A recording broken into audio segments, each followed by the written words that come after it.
Is following Christ about saying a magic prayer and joining a religious sect? Hell to the no. I'm Unconventional Pastor Paul. Would this inspire you from my Deconstruction You mentorship? When Jesus said to do things in his name and no one could come to the Father but through him, he wasn't saying join a church from a particular religion or else you're doomed. Burning in hell forever. That statement in first century Jerusalem parlance meant following a teacher and living in the name of that teacher. Every good Jewish boy in the first century wanted to find a teacher that they could follow and be chosen as a disciple. And if the teacher who chose you as a disciple was named Bob, for example, you would be a Bobian.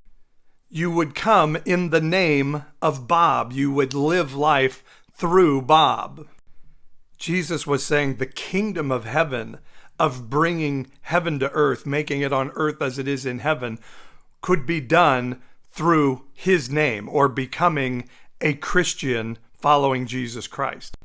He never once said, say a magic prayer and start going to a building once a week.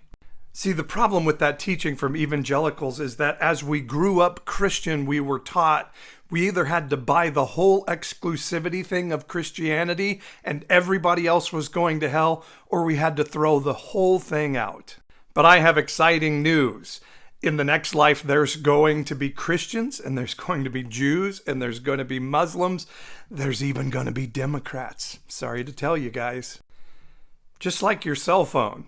You're going to access the grid through AT&T or T-Mobile or Verizon, but you're basically accessing the same grid every time.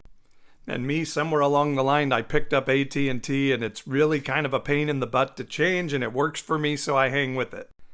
And likewise, the teachings of Christ have always been my door to accessing the divine and the spirit of heaven. So I can do that now.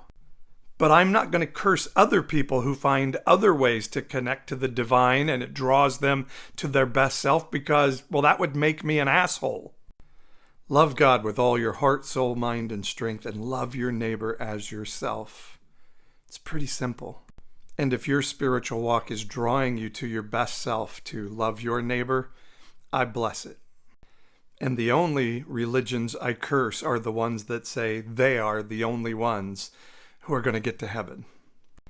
Because that's exactly the type of religion Jesus taught against.